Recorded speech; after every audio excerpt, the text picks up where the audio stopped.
Hallelujah, praise the Lord. ஆண்டவராகிய இயேசு கிறிஸ்து நாமத்தினாலே உங்களை வாழ்த்துகிறேன். கர்த்தர் உங்களை ஆசீர்வதிப்பாராக. இன்றைய நாள் மெய்ப்பனின் சத்தம், சங்கீதத்தின் புஸ்தகம் 23ஆம் அதிகாரம் 2ஆம் வசனம். அவர் என்னை புல்லுள்ள இடங்களில் மேய்த்து அமர்ந்த தண்ணீர்கள் அண்டையில் என்னை கொண்டு போய் விடுகிறார். ஆண்டவராகிய தேவன் நம்முடைய மெய்ப்பன். அவர் புல்லுள்ள இடங்களில் மேய்க்கிறார். நல்ல மெய்ப்பன் தன் ஆடுகளுக்கு நல்ல ஆகாரங்களை கொடுக்கிறார். புல்லுள்ள இடங்களில் வறட்சியா தேவன் வைக்க மாட்டார். நீங்க மெய்ப்பனாகிய இயேசு கிறிஸ்துவை நம்பி வந்துட்டீங்களா? அவரை சார்ந்திருக்கிறீங்களா? அவரை பின்பற்றி வரீங்களா? நிச்சயமா அவர் உங்களுக்கு குறைய வைக்க மாட்டார். எப்படிப்பட்ட இடத்துல தான் நடத்துவாரா? புல்லுள்ள இடங்களை தான் நடத்துவார். எல்லா தேவைகளும் உங்களுக்கு பரிபூரணப்பட்டு இருக்கும்படி தான் நடத்துவார். நாம தான் என்ன பண்றோம்னா, அவருடைய நடத்திப்புக்கு நாம கீழ்ப்படியாம முரட்டாட்டமா, சுய இஷ்டமா, சுய விருப்பமா நடக்க ஆரம்பிச்சிடும். என் அன்பு தேவனுடைய பிள்ளையே, நம்ம புரிந்து கொள்ள வேண்டிய ஒரு விஷயம் என்னன்னா, தேவனுடைய வார்த்தைக்கு நாம கீழ்ப்படிந்து போக ஆரம்பிச்சிட்டோம்னா, நாம போகிற பாதை, நம்மை நடத்தி அதை போகிற பாதை என்று சொல்றதை விட தேவன் நம்மை நடத்துகிற பாதை என்பது செழிப்பாக தான் இருக்கும். வறட்சிகளை அவர் அனுமதிப்பதில்லை. கொஞ்சம் தூரமா நடத்திட்டு போனாலும் பரவாயில்ல, ஆனா புல் இருக்கிற இடத்துல தான் கொண்டு போவார். மேய்ச்சல் இருக்கிற இடத்துல தான் கொண்டு போவார். அவர் நம்மை மேய்ப்பார். சில நேரம் நாம அவரை மேய்க்க ஆரம்பிக்கிறோம். பாஸ்டரை மேய்க்கணும், பாஸ்டரை விசுவாசி மேய்க்க ஆசைப்படுது.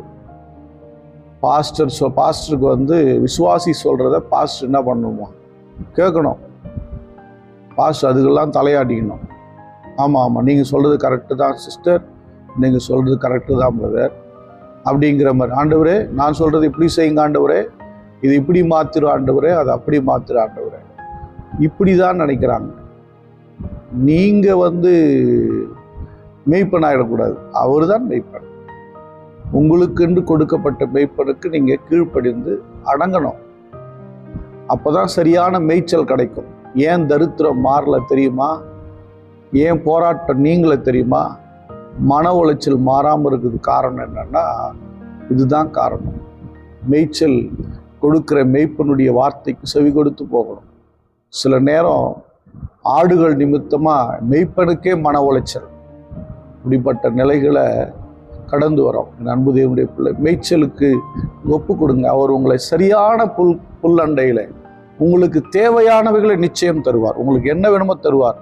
அமர்ந்த தண்ணீர்கள் அண்டையில் கொண்டு போய் விடுகிறார். அதாவது அமர்ந்த தண்ணீர், கலக்கின குட்டையை மாதிரி கலக்கி போட்ட அழுக்கான தண்ணீர்ல ரொம்ப அழகான தண்ணீர், குடிக்கக்கூடிய ருசிக்கக்கூடிய தண்ணீர் அண்டையில கொண்டு போய் விடுகிறார்.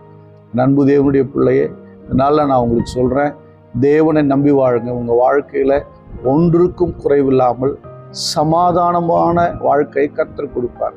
கவலைப்படாதீங்க, அவரை சார்ந்திருங்க. ஸ்தோத்திரம் பண்ணுவோமா? ஸ்தோத்திரம், ஸ்தோத்திரம் ஆண்டவரே. ஆண்டவரே ஸ்தோத்திரப்பா. புல்லுள்ள இடங்கள் நடத்துகிறவரே, அமர்ந்த தண்ணீர்கள் அண்டையில் எங்களை கொண்டு போய் விடுகிறவரே, எங்களை குறைவில்லாமல் வைக்கிறவரே, உமக்கு ஸ்தோத்திரம், ஸ்தோத்திரம், ஸ்தோத்திரம். அன்பின் பிதாவே, உம்மை ஸ்தோத்திரிக்கிறோம். பார்க்கிற பிள்ளைகள் ஒரு குறைவும் இல்லாமல் சமாதானமாய் வாழும்படி, ஆசீர்வாதமாய் வாழும்படி கர்த்தர் கிருபை செய்யும்.